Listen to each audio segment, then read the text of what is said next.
This is the cathode, and here we have the anode. We get a drop voltage. This is a good Zener diode. Here we have two types of tantalum capacitor. This is polarized capacitor. Here we have plus, as you can see. Over here also we have plus. So let's check this capacitor. This is good. As you can see, we have charge, discharge. This one here also. This one also is good one. Once you didn't get a beep like this, means the capacitors are good. Welcome everyone. Let's continue testing ACMD components on computer motherboards. Let's get started. The multimeter is set to the continuity option. Let's test this resistor. Do you see here we have 0? This is a shunt resistor. Basically, this resistor, we have to get a continuity, a beep. As you can see in the multimeter, means this is a good resistor. If this resistor is open, means bad. The motherboard could be dead board. Let's check this two also here. We have here one, we have the second one here. So, okay, this is good. This one here, as you can see, good shunt resistors.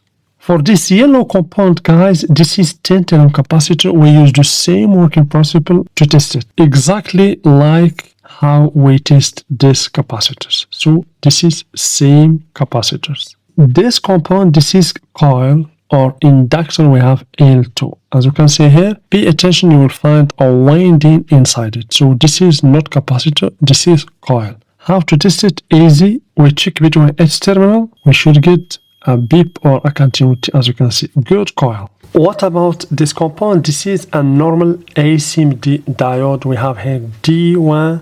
This is Mosfet. We have Q3 HP Mosfet. Let's test this diode. The multimeter is set to the diode mode. We have to locate the anode or the cathode. So let's locate the anode and cathode. So here, as you can see, we have this strap, means this is cathode, and here we have anode. So let's test it and even find out if it is a normal diode or a Schottky diode.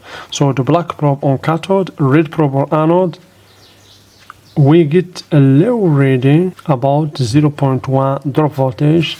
Okay, let's swap the probes. This time, red probe on cathode, black probe on anode, we get 1. Okay, this is a good diode, and this is a Schottky diode because Schottky diodes have a low drop voltage. Please, before diving into the course, we'd like to give a huge thank you to the sponsor for this video, PCBWay. PCBWay offers many services ranging from PCB production and assembly to 3D printing and a variety of materials. CNC machining, sheet metals fabrication, injection molding, and more. PCBWay makes it easy to get custom parts for your project. And if you don't like to work a lot with a soldering iron, they can even assemble your PCBs for you.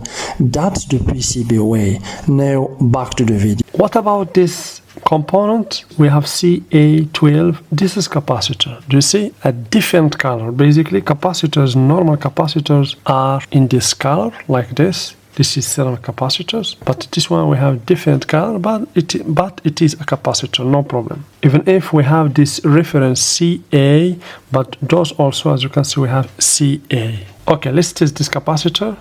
The multimeter on continuity mode. One probe here, second one here. Okay, we get a reading, no short. This is good capacitor. The same as normal capacitor. This one here, as you can see, same. Once you didn't get a low reading or a short, it's good. For Zener diodes, sometimes you can find the diodes with black strap here are Zener diode, but sometimes you can find also are normal diode, but those are Zener diode. How to test it? Of course, you have to identify first the cathode and the anode. The cathode always is the black side, as you can see here. Or we have here this white color. This is the cathode, and here we have anode. So if we check this diodes, of course the multimeter in the diode mode, we have reading good. This one here, same good.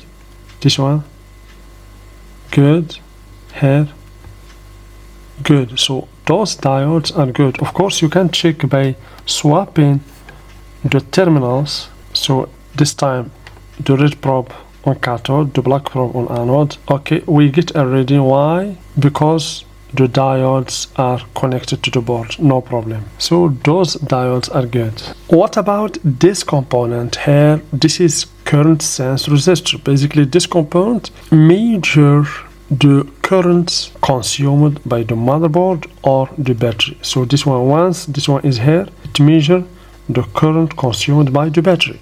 How to test it? Easy. We can select the continuity mode or the on mode. Of course, this is a resistor with a very low resistance. Let's check. Do you see? We get to a very low resistance. It's good. If you get open or one in the multimeter, means the current sense resistor is damaged. If it's damaged, the entire board will stop working. In some boards also you can find a green current sense resistor. Do you see here? This is current sense resistor basically, and here we have a normal resistor. This is also a normal resistor. We have 475. Always the third number is number of zeros. Here we have another current sense resistor. This one is for the battery. It measures the current consumed by the battery, and this one measures the current consumed by the entire board.